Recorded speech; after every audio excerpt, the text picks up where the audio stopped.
Уламжлалт мал аж ахуй зохиолсон манай улсын малын түүхийн эдийг эдийн засгийн эргэлтэнд эрчимтэй оруулах бодлогын зохицуулалтыг Монгол улсын засгийн газар гол бодлогодоо тусгаж, малын гаралтай түүхийн эдийн чанар, олон улсын стандартыг хангаж, цаашдаа экспортод гаргах асуудлыг онцгойлон анхаарч, тодорхой шийдвэрүүдийг гарган хэрэгжүүлж байгаа билээ. Тухайлбал Монгол улсын засгийн газраас мал эмнэлгийн урьдчилан сэргийлэх ажлыг бүх нийтийн аян болгох тогтоол гаргаж, жил бүрийн 5 дугаар сарын 1-ээс 10 дугаар сарын 15-ны хооронд орон даяар малын угаалга, туулга, вакцинжуулалт зэрэг мал эмнэлгийн үйлчилгээг өрнүүлж байгаа нь эерэг тусгалаан олж байна. Тухайлбал 2018 онд Монгол улсын 21 аймгийн 224 сумыг зөөврийн мал угаалгын ваантай болгосноор малчин айл бүр өөрийн хотондоо бог малаа бүрэн булхуулан угааж, шимэгч паразитаас бүрэн салгах боломж нээгдэж байна. Тэр болгон аваачаад туугаад хоол газар явдаг бүл завнаас хэсүүлээ тэгээд боломжтой ч хүн байна, боломжгүй ч хүн байна тэгээд. Тийм учраас айл багад байгаад багийн хооронд нэг байгаад багт нь одоо хэсэгтэн тэр одоо өөрсдөө тохироод айл-айлынхаа гадаа угаад гэвэл та нарын хийж байгаа байна бол тэн дээр надад их ашигтай санагдаж байна. Зөөврийн байна авчирч одоо мал кэрлийн гэж байна лаа. Энэ бол одоо маш их зөв зүйтэй сайхан юм байна. Гадны одоо ачиг хуул, ширх, шалц бүх юмнаас одоо хамгаалan кэрлийн дэцэм алчаад адгалж ноос үсэн ч унах нь баг. Энийг хамгаалахын тулд та нарын хийж байгаа байна бол одоо надад их л ашигтай юм шиг байна. А гэхдээ ашигынхаа хувьд бол яг айл-айлтай зориулагдсан багт нөгөөд тэр багаараа өөрснөө яриад тэр багийн тэр малчид хоорондоо ивлээд айл-айлынхаа гадаа угаад ийм хүрэлцээтэй байх юм бол бүр их сайн болоо гэд надад санагдаж байна. Мал угаалгын вааныг өнгөрсөн жил үйлдвэрлэж одоо тэрийг маш амжилттайгаар улс орондоо нийлүүлсэн.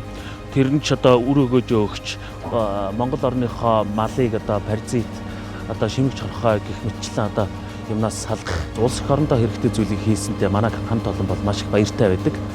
Тэгээд энэхүү тоног төхөөрөмж бол илүү бас боловсронгуй ажлыг гүйцэтгэж байгаа хүмүүстэй бас илүү амар байхаар бас шийдэж дэвшилтэт технологиг бид нар гадны орнуудаас судалж ISO стандарт оюуны өмчөөрхийг баталгаажуулж одоо энэхүү тоног төхөөрөмжийг гаргаж авч үйлдвэрлэж байна. Энэхүү тоног төхөөрөмж бол мал угаалгынхаа ваан руу бол хоныг хүний хөдөлмөр багаар одоо орохоор шийдэж одоо өөрөө ингээд чирж авч явдгаар энэ конвейераар ингээд шийдсэн.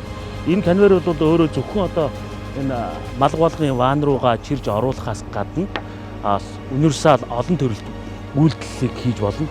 Одоо жишээ нь юу байх вэ гэхээр одоо мал төхөөрөх байдаг юм уу? Чихэнд нөгөө эм суулгах байдаг юм уу? Тарилга марилгыг ч гэсэн одоо энэ дээр хоноо урсгаж хагаад зогсоож хагаад ингээд хариад энэ төр үйлдэлүүдээ хийдэг ийм универсал тоног төхөөрөмж байгаа.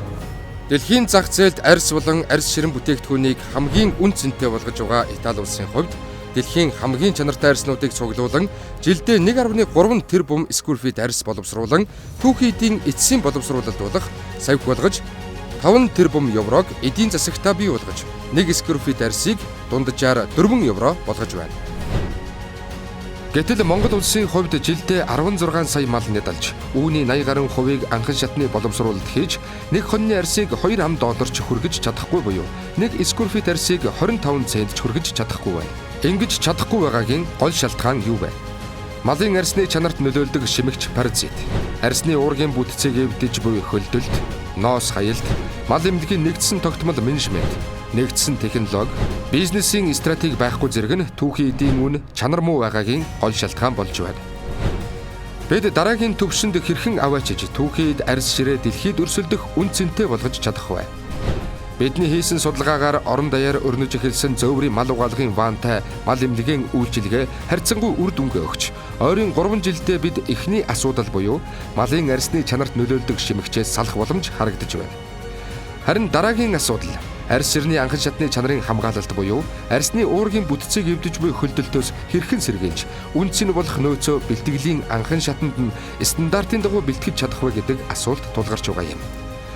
Үүнд бид дараах төслийг санал болгож байна.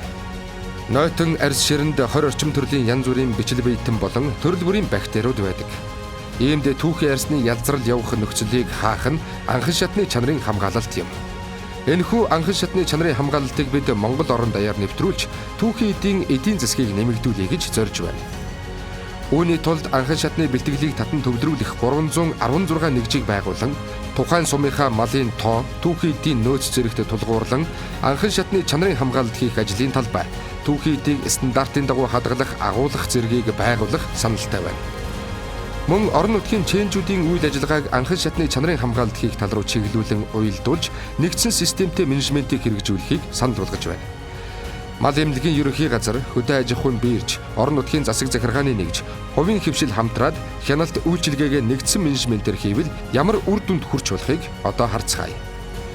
3448 ажлын байр бий болж, шууд бус дам нөлөөгөөр 12758 иргэдийн амжиргааг дээшлүүлнэ. Дагалдах бизнесээс улсын төсөвт төвлөрүүлж татварын хэмжээ нэмэгдэнэ.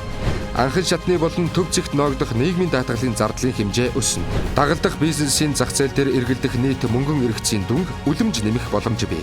Үүнээс гадна энэхүү төслийн хүрээнд Испанийн Аликанте, Энтхэгийн Чинай, Хятадын Шанхай болон бусад улсуудын арьс ширний үйлдвэрүүдэд Монголын хагас боловсруулсан арьсыг хөргүүлж, эцсийн төвшин хүртэл боловсруулан, ямар бүтээгдэхүүнд, ямар технологиор боловсруулах боломжтойг үйлдвэрлэлийн төвшин тодорхойлоод байгаа ба нийлүүлж буй түүхийн эдийнхээ зэрэглэлийг дээшлүүлж үн цэнтэй болгохоор зорин ажиллаж байна.